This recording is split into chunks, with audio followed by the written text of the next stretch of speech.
আসসালামু আলাইকুম। ঢাকা নিউজে আপনাদেরকে আবারও স্বাগতম জানাচ্ছি। আজকে আপনার নতুন আরেকটি আপডেট নিয়ে আপনাদের সামনে হাজির হচ্ছি আমি মোহাম্মদ মইনুল হোসেন মিথুন।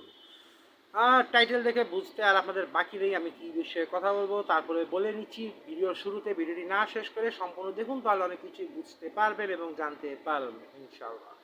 আপনার ডিসক্রিপশন বক্সে গেলে আরও ডিটেলস জানতে পারবেন কী হলো না হলো, তাহলে আমার সাথে আর আপনারা ঝগড়া করবেন না।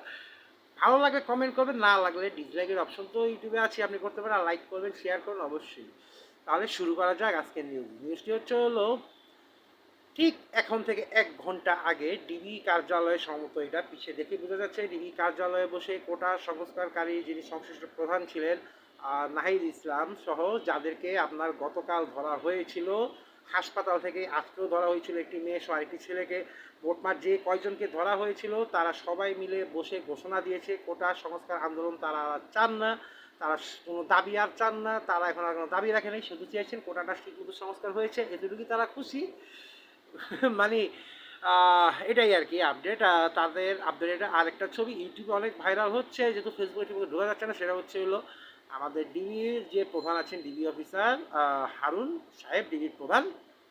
তো ওনার তো একটি খাবারের জায়গা আছে কার্যালয়, যেটাকে আর কি অনেকে টাইটেল দিয়েছেন যে হারুন সাহেবের খাবার হোটেল আর কি। যাই হোক, হোয়াট এভার, তো সেইখানে উনি আর কি বৈষম্য বিরোধী আন্দোলনের সমন্বয়কারী যারা ছিলেন তাদেরকে গতকাল থেকে আজকে পর্যন্ত ধরা হয়েছিল, তাদের সকলকে নিয়ে উনি দুপুরে লাঞ্চ করছেন। দুজনের বিষয়টা দুপুরে লাঞ্চ করছেন, মানে হারুন রশিদ উনি বৈষম্য বিরোধী আন্দোলনকারীদেরকে নিয়ে খাচ্ছেন, এবং তিনি তো বলেছিলেন যে তাদেরকে হেফাজতে নেওয়া হয়েছে তাদের জন্য কোনো সমস্যা না হয়। তো তাদেরকে নিয়ে খাওয়া দাওয়া হয়েছে, এবং খাওয়া দাওয়ার পরে তাদেরকে বোঝানো হয়েছে, তারা এখন আপনার অনলাইনে এসে নিউজ চ্যানেলে সমস্ত জায়গায় ভাইরাল হয়ে গিয়েছে যে তারা আর কোনো আন্দোলনে যাচ্ছেন না। তারা শুধু দাবি জানিয়েছেন যে যাদের তাকে আহত করা হয়েছে তাদের জন্য চিকিৎসার ব্যবস্থা করা হয়, এবং যারা নিহত হয়েছে তাদেরকে পরিবারকে সমবেদনা জানিয়ে তারা আন্দোলনের সাথে নেই, তারা আন্দোলন প্রত্যাহার করে ফেলেছেন। এই হচ্ছে আজকে লেট নাইট নিউজ। তো সবাই, আমি একটা লাইভ করেছিলাম, লাইভটা চাইলে আপনারা দেখে আসতে পারেন আমার চ্যানেলে ঢুকে। আপনারা ইতিমধ্যে আপনারা ভালো সাপোর্ট করছেন, ইনশাআল্লাহ দোয়া করবেন আমি যেন ঢাকায় নিউজটা কন্টিনিউ করতে পারি। আর উচিত কথার ভাত নাই,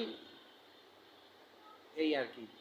তো নিউজটি হয়তো বুঝতে পেরেছেন, না বুঝতে পারলে আরেকটু বলি। কোটা আন্দোলনকারী সংশ্লিষ্টর সাথে যারা ছিলেন তারা সমন্বয়ক যিনি মেন ছিলেন নাহিদ ইসলাম, উনি ডিবি কার্যালয়ে বসে ডিবি হারুন প্রধান যিনি আছেন হারুন রশিদের সাথে বসে দুপুরের লাঞ্চ শেষ করেছেন, এবং লাঞ্চ শেষ করে উনি সকলকে নিয়ে আন্দোলন প্রত্যাহার করেছেন। আল্লাহ হাফিজ।